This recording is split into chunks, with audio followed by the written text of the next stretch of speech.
the movie and you just listen to the music, it still puts you through the perspective of Jesus and the stuff that he had to go through, which is a huge plus because nowadays music in movies isn't that powerful. It's just typical music score, if you know what I mean. But yeah, and the acting. Honestly, when I was watching this movie, I actually forgot that I was watching a movie, and I actually thought that I was watching the real thing. I thought that I was watching the real crucifixion, the real Jesus, and everything, because the acting is just so phenomenal. I mean, wow. The acting is just spot on. Everybody did their jobs. You bought everything. You believed what you were seeing. And yeah, it's phenomenal. What I also liked is Satan. I'm not saying that I worship Satan or anything, but I liked how they I can't talk today. How they portrayed Satan. And I actually looked up who played Satan in the movie, and it's a female. I was really surprised, and I kind of wonder why would Mel Gibson get a female to play Satan, but I guess he knew what he was doing. I liked how Satan didn't have eyebrows and was bald and always had like that black hoodie on and had that creepy stare and didn't really have a lot of facial expressions. Always had that same expression. Didn't talk a lot, was always in the shadows. You didn't really see Satan a whole lot. And it's not, it's not the cliche red skin, big devil horns, and that weird tail. It's not that. This Satan is actually, I think, so much more creepier. It makes it a lot more effective when you don't see Satan a whole lot, and when Satan doesn't really say a whole lot, kind of in the shadows, because, well, that's kind of what Satan is. He's in the shadows, and he's, watching over you, making you think wrong things, and God, I probably shouldn't say that, but gosh, this movie has just such a creepy Satan. Even if I look at a picture of Satan from this movie, it just gives me the chills, and wow, it's just like, oh God, oh gosh, I don't want to be near you, get away from me. And yeah, they really, really pulled off Satan very, very well. And just to let you know, I'm not going to edit this video because I don't really feel like it. I kind of feel like being lazy and doing all this in one take. And I apologize if this video is going to be really long, but I just have a lot to say about the movie. And what I also liked is that you really don't need any, you don't need like to show when Jesus was born and him growing up, because the movie is already 2.5 hours long, and we really don't need any character development in the movie of Jesus, because everybody knows who Jesus is. Everybody knows that, he was born in the manger, and he's the Son of God, so we really don't need that. And I'm actually happy like that they went that route in the movie. And yet I'm still happy like that they, showed some flashbacks of Jesus, and all that. Yeah, what else did I like about the movie? The makeup effects. The makeup.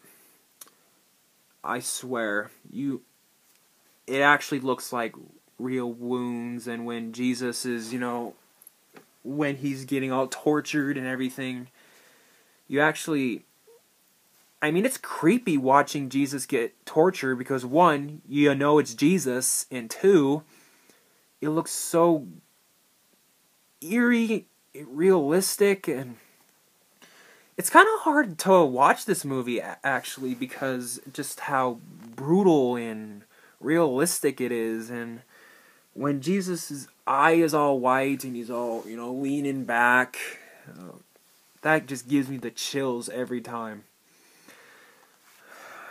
Yeah, I saw the movie again last night, and I'm still thinking about this movie. And normally, a really crappy movie like, say, Twilight or Batman and Robin, you forget about it. Like, okay, say that you go see it at the movie theater. You forget about it like as soon as you get to your car. No, wait, you actually forget about it like as soon as you get up from the seat and you leave. But this movie stays in your head, and it stays in your head for a long time. The first time I saw this movie, it stayed in my head for at least, I think, 2 weeks. And who knows how long it's gonna stay in my head this time. I've only seen the movie twice. It's not like that I don't like it. I do like the movie. I think it's a phenomenal movie, but yeah, and also, if you easily get really disturbed by disturbing images, there's some really disturbing images. If you haven't seen the movie, I'm gonna give some away. The one that really freaks me out is when you see like that, I think it's a bison, it's like this dead bison, there's maggots all over it, and it's so creepy. And trust me, it's hard to creep me out. It's just sitting there, and Judas, after when he betrayed Jesus, he feels just so horrible about what he did that he hangs himself.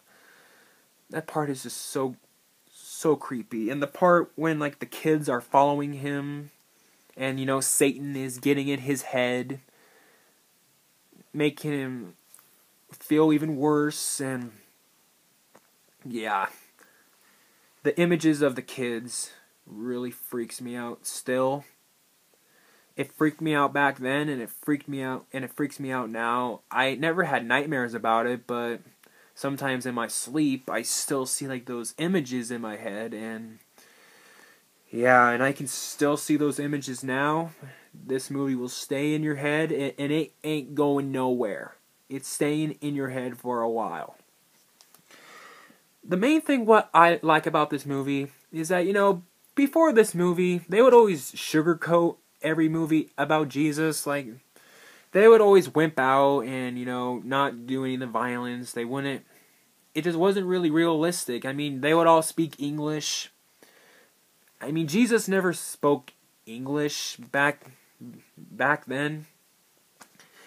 It was, I forget what the language was, but I know that the language really isn't spoken that much anymore because times have changed just so much. And that's what I like about it, is that it actually portrays it as it actually happened. They don't sugarcoat it. Mel Gibson grew a pair of balls, and he was like, no, this is what happened, and I'm going to show it how it happened. No sugarcoating, this is how it happened. That's what I love about the movie. Before I saw this one, I only seen I think 2 other movies about Jesus, and I didn't really like them. I saw an animated version of The Passion, which it really wasn't the animated version.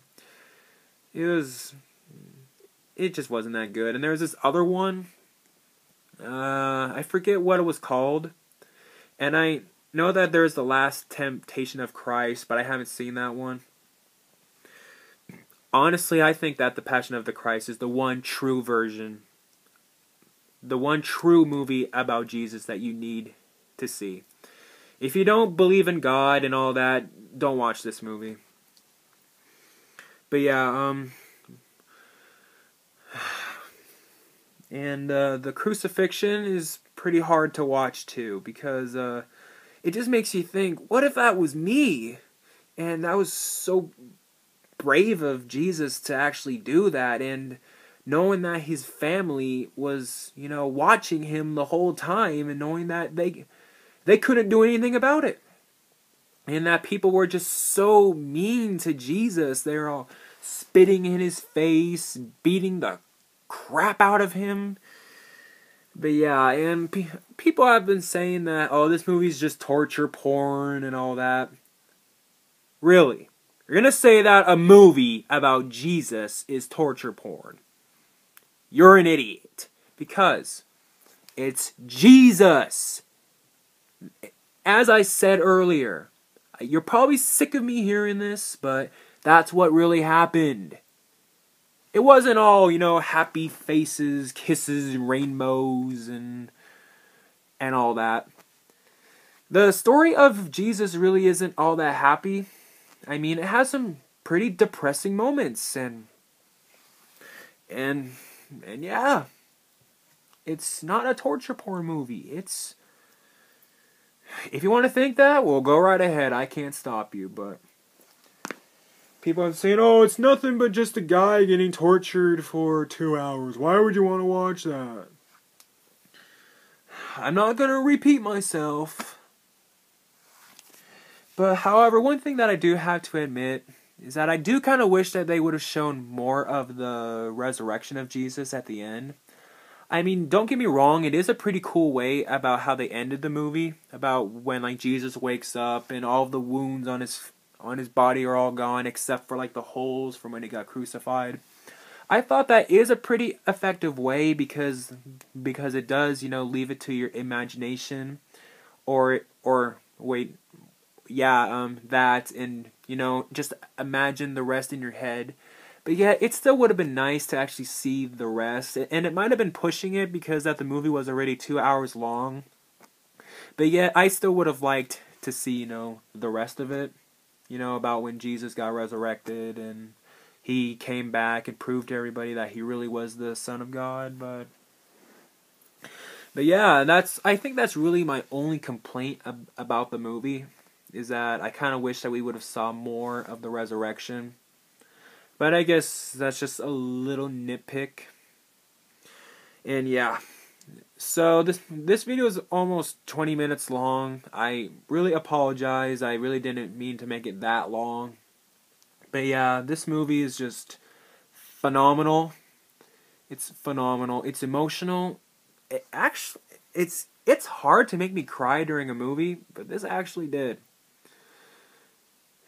It actually made me cry. The only movies to have made me cry, Radio, because I felt bad when his mom died, and that he was special, that he got made fun of, and you're gonna laugh, but when I was little, I cried at the end of Godzilla, the American version, because I felt bad when Godzilla's babies died and when Godzilla died. But now, looking back, it's just silly that I cried over that.